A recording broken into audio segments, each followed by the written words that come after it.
Hey y'all, welcome back to the Hack Shack. Today we've got another box from the folks at Hackerboxes. This is Hackerbox 120 and the name is Current Affairs. Oh, I can hear charges running away. Oh,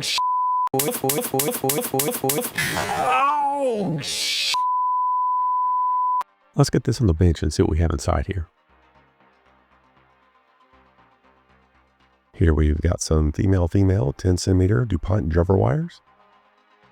Here we've got two PJ320A 3.5 millimeter sockets.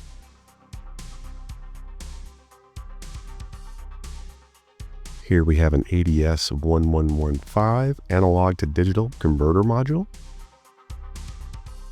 Here we've got an ESP3266 D1 mini module with the USB-C port and some various sockets and pins there. Here we've got a CH340G serial USB adapter module. Here we've got our ESP8266 ESP01S Wi-Fi relay module. Here we've got our Sonoff Mini R4 Extreme module.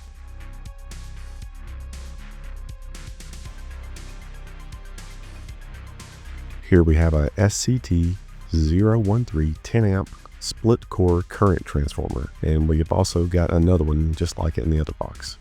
And here you've got a really cool exclusive Hackerbox Maker challenge coin. Very neat.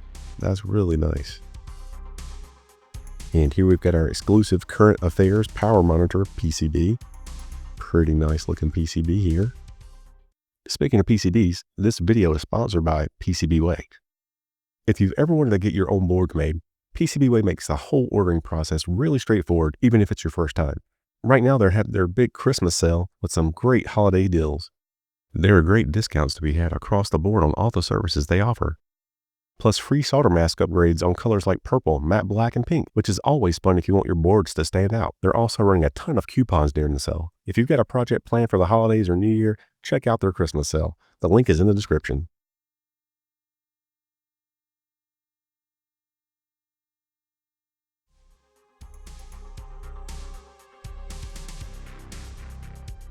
Here we've got our second set of the Hacker movie stickers from Talking Sasquatch. Very nice. Last but not least, we've got our exclusive Hackerbox 120 collectible reference card.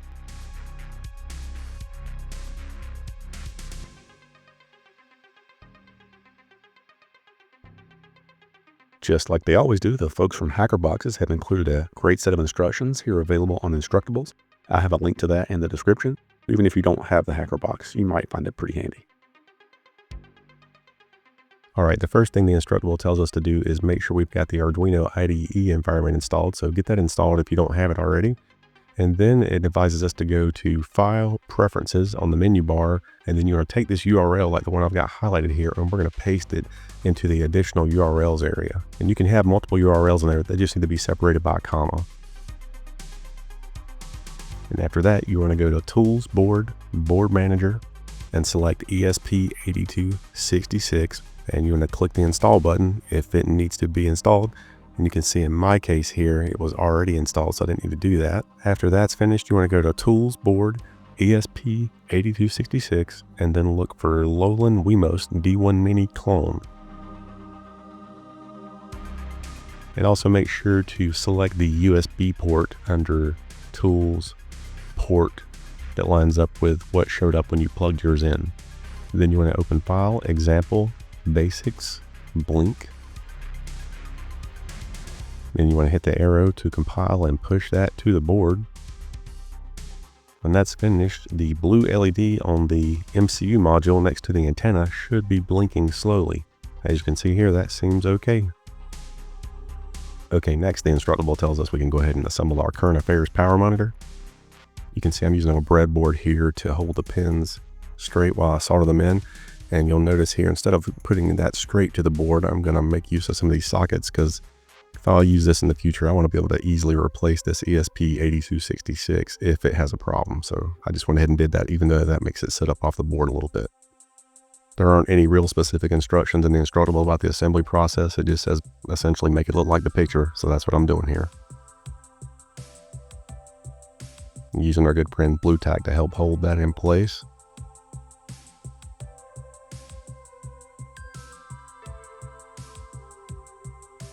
And I use it again when holding these 3.5mm jacks in place.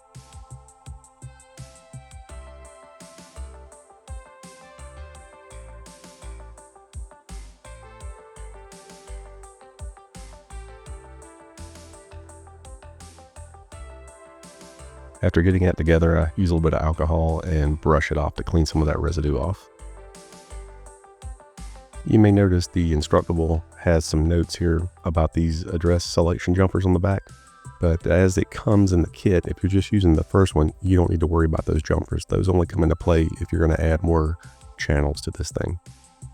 All right, so what I did next was I grabbed this HB0120 serial out sketch from the Instructable and opened that up in Arduino.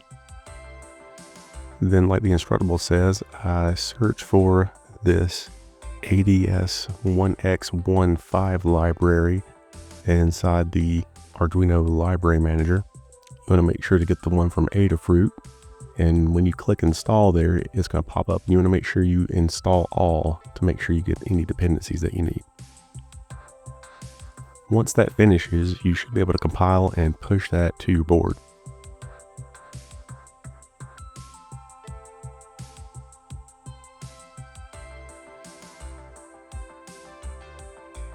With that completed, you should be able to go over to Serial Monitor now, make sure you've got the right port selected in 9600, and you'll see these readings coming off of the board.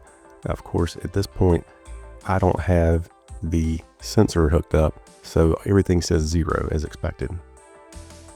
Quick personal note before we get into this. Later in the video, you'll see me rigging up a few test scenarios in ways you would never want to use for anything permanent. This is strictly benchtop testing so I can demonstrate how things work. It's what I'm comfortable with based on my own experience working with residential voltage AC power over the years. Residential voltage AC isn't something to be afraid of, but it does deserve respect. If you're unsure, work along someone with experience or stick to low voltage until you're comfortable. Now, before I could actually get anything useful out of my CT sensor and this code with the board, I needed to rig up a AC line where I could clamp my CT sensor around one of the cables. So I found a similar looking drop cord as the one shown in the Instructable in my junk pile, and I went ahead and found a spot that I wanted to kind of split it apart.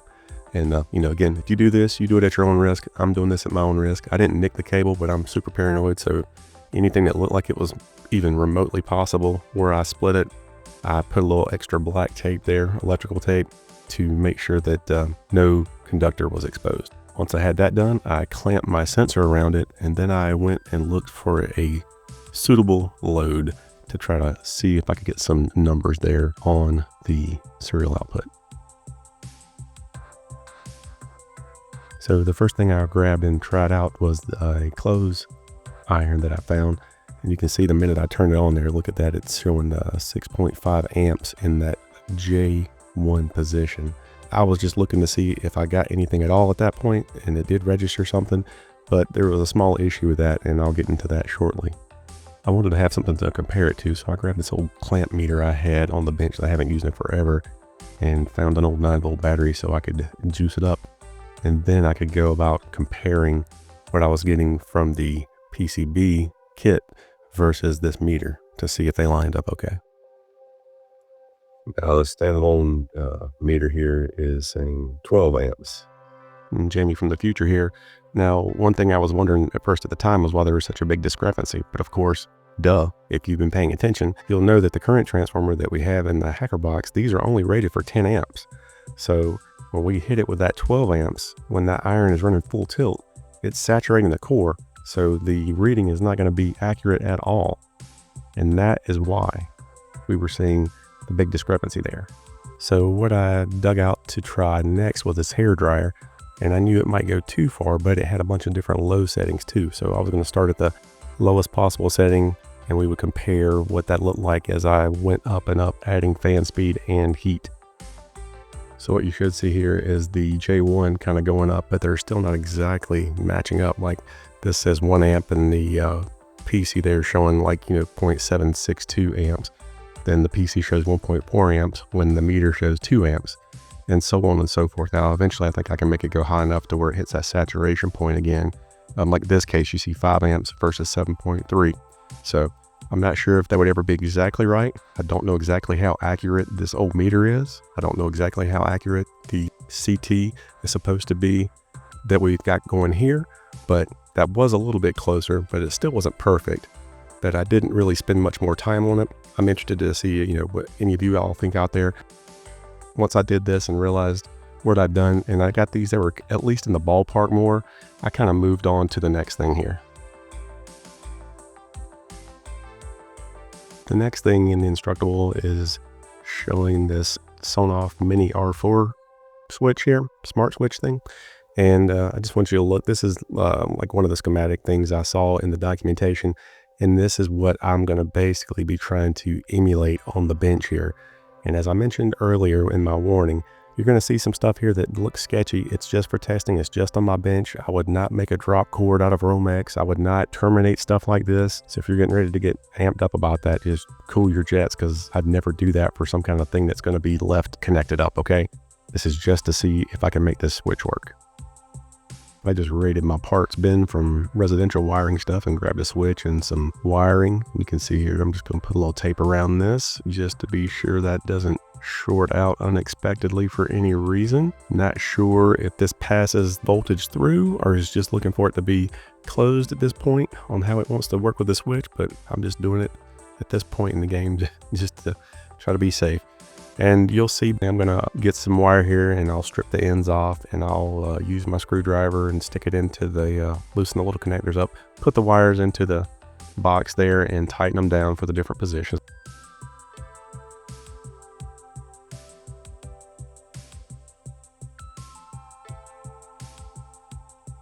The next thing I'm rigging up here is the main input power. So that will go just like the schematic showed into the designated pins. And then the other end, I'm just going to rig up to like a replacement cord end that I'm going to end up plugging into a power strip here on the bench.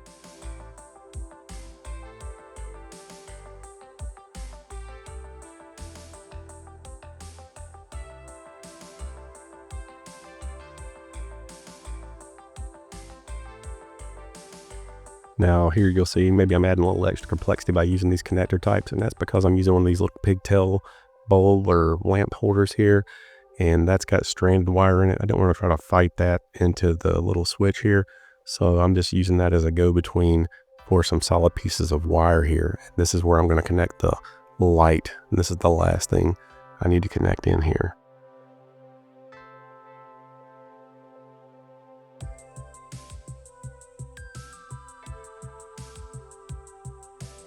As you can see here, I'm trying to test it out and the circuit is energized, but flipping that switch should make this lamp turn on, but it's not.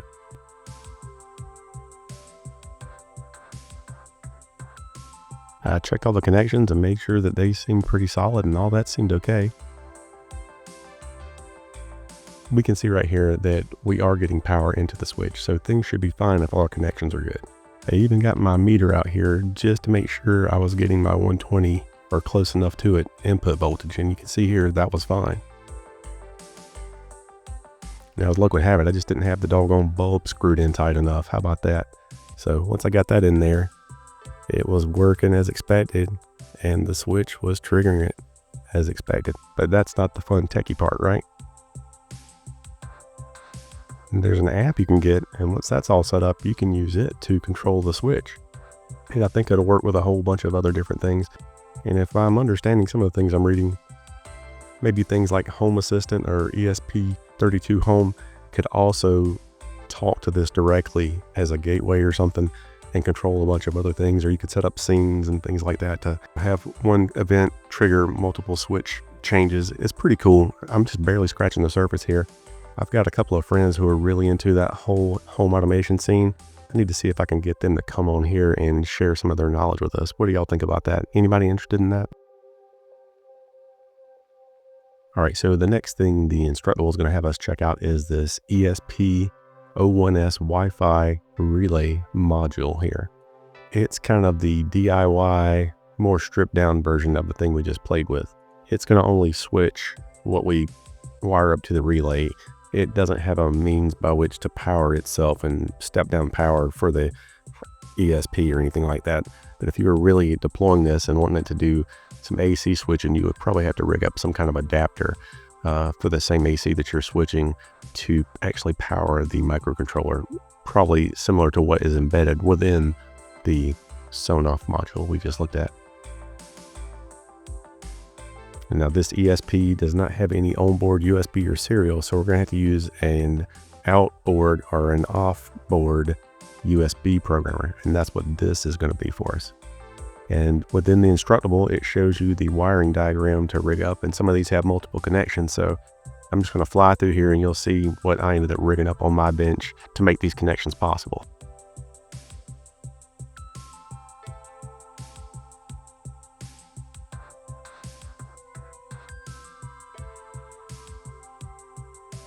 If you're going to be doing a bunch of these, one of these little purpose-built programmers with a socket would be much easier to deal with. There are several projects referenced in the instructable to give you some example code to play with to work with this. I picked this one, and I'll put a link to the exact code here. And I pushed this to the board with no problem. Then I disconnected the serial rig up I had there and put this back into the main board. And then I wired this up, and I tried to keep it kind of simple. Since I'd already wired up the things I showed you previously, I just ran the relay for this across the switch that was already wired up. So the idea would be, if we triggered this relay, that it should just close that switch and make that same light and all that stuff I've got rigged up work. So we're going to give that a shot. And to keep things simple, you'll see that I just basically used a 9-volt battery to power the thing. With this code that we pushed to the ESP3266 here, it's got some spots where you need to put in Wi-Fi stuff, and I did that. There's a couple different ways you can go about figuring out what your IP is after that, but in my case, I just went and looked at my router to eyeball anything that looked new that was ESP related and ended up by process of elimination finding it. And when I found it, I brought the interface up, and this is what I'm seeing here. So you see I've got a button to turn this off and on, and I'll do a split screen here, and you can see that it works as expected. It's closing that relay, which is going to basically trigger that Sonoff switch, and that's going to turn the light off and on. So that works as expected, and is just, like I said earlier, a more of DIY way to do a smart switch. So that's pretty cool. Probably have a lot of options you can do and customizations there with just raw code if you wanted to. And I think that goes for the previous switch as well. I think there are some examples, and it's even mentioned in the instructable, where folks have flashed custom firmware to that Sonoff switch. And the last thing is not really related to switch stuff, but it is mentioned here in the instructable. It's talking about Bell Labs. And if you're not familiar, Bell Labs was pretty awesome. A lot of the technology advances that were made in recent history were directly related to the work that went on at Bell Labs. And definitely check out the stuff that he's got linked there in the instructable. And I also wanted to mention the Computer File YouTube channel. If you check it out, they have multiple episodes and videos where they are talking to Mr. Kernighan, and those are always usually pretty fantastic conversations to listen in on. I recommend those highly. And I also want to recommend the Idea Factory book by John Gertner. It is all about Bell Labs, and like the title says, Bell Labs and the Great Age of American Innovation. Definitely something worth checking out. It looks like we're going to have ourselves another giveaway. The nice folks at Hackerboxes have graciously offered to send a Hackerbox 120 to a randomly picked commenter. We'll be picking the comment on January 1st, 2026. And remember, Hackerboxes only ships to US addresses for this giveaway. So if your comment's picked, but you don't have a US shipping address that we can use, we'll need to pick someone else. Good luck. At the time of this recording, there are still Hackerbox 120s in stock. If you don't win the giveaway and want to get one, check them out. Or go ahead and subscribe. Hey, if you made it this far, thanks for watching. Hope to see you again next time. Take care. Bye-bye.